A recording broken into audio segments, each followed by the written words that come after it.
2 യോഹന്നാൻ. അഭിവാദനം. തെരഞ്ഞെടുക്കപ്പെട്ട മഹതിക്കും അവളുടെ മക്കൾക്കും സഭാശ്രേഷ്ഠൻ എഴുതുന്നത്. നമ്മിൽ വസിക്കുന്നതും എക്കാലവും നമ്മോടൊത്തുണ്ടായതുമായ സത്യത്തെ മുൻനിർത്തിയും സത്യത്തിൻ്റെ പേരിലും ഞാൻ നിങ്ങളെ സ്നേഹിക്കുന്നു. ഞാൻ മാത്രമല്ല, സത്യം അറിയാവുന്നവരെല്ലാം നിങ്ങളെ സ്നേഹിക്കുന്നു. പിതാവായ ദൈവത്തിൽ നിന്നും അവിടുത്തെ പുത്രനായ യേശു ക്രിസ്തുവിൽ നിന്നുമുള്ള കൃപയും കരുണയും സമാധാനവും സത്യത്തിലും സ്നേഹത്തിലും നമ്മോടുകൂടെ ഉണ്ടായിരിക്കും. സത്യവും സ്നേഹവും. പിതാവിൽ നിന്ന് നാം സ്വീകരിച്ച കൽപ്പനയ്ക്കനുസൃതമായി നിന്റെ മക്കളിൽ ചിലർ സത്യത്തിൽ വ്യാപരിക്കുന്നത് കണ്ട് ഞാൻ അത്യന്തം സന്തോഷിച്ചു. അല്ലയോ മഹതി, ഞാൻ നിന്നോട് അഭ്യർത്ഥിക്കുന്നു, ഒരു പുതിയ കൽപ്പനയായിട്ടല്ല, ആരംഭം മുതലേ നമുക്ക് ലഭിച്ചിരിക്കുന്ന ഒന്നായിട്ടാണ് ഞാൻ ഇത് എഴുതുന്നത്. നാം പരസ്പരം സ്നേഹിക്കണം. ഇതാണ് സ്നേഹം, നാം അവിടുത്തെ കൽപ്പനകളനുസരിച്ച് നടക്കുക.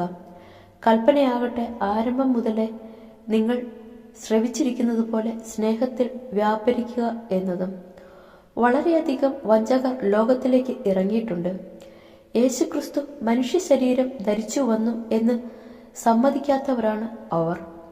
ഇങ്ങനെയുള്ളവനാണ് വഞ്ചകനും അന്തിക്രിസ്തുവും. ഞങ്ങളുടെ അധ്വാന ഫലം നിങ്ങൾ നഷ്ടമാക്കാതെ അത് പൂർണ്ണമായി നേടാൻ ശ്രദ്ധിക്കുവിൻ. ക്രിസ്തുവിൻ്റെ പ്രബോധനത്തിൽ നിലനിൽക്കാതെ അതിനെ അതിലംഘിച്ച് മുമ്പോട്ടു പോകുന്ന ഒരുവന് ദൈവമില്ല. അവൻ്റെ പ്രബോധനത്തിൽ നിലനിൽക്കുന്നവന് പിതാവും പുത്രനും ഉണ്ട്. പ്രസ്തുത പ്രബോധനവുമായിട്ടല്ലാതെ ആരെങ്കിലും നിങ്ങളെ സമീപിച്ചാൽ അവനെ നിങ്ങൾ വീട്ടിൽ സ്വീകരിക്കുകയോ അഭിവാദനം ചെയ്യുകയോ അരുത്.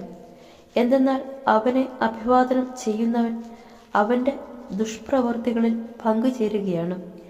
ഇനി വളരെ കാര്യങ്ങൾ നിങ്ങൾക്കെഴുതാനുണ്ട്, എങ്കിലും അതിന് കടലാസും മഷിയും ഉപയോഗിക്കാൻ എനിക്ക് താല്പര്യമില്ല. എന്നാൽ നമ്മുടെ ആനന്ദം പൂർണ്ണമാകുന്നതിനു വേണ്ടി നിങ്ങളുടെ അടുത്തു വന്ന് മുഖാഭിമുഖം സംസാരിക്കാമെന്ന് ഞാൻ പ്രത്യാശിക്കുന്നു. നിന്റെ തിരഞ്ഞെടുക്കപ്പെട്ട സഹോദരിയുടെ മക്കൾ നിന്നെ അഭിവാദനം ചെയ്യുന്നു.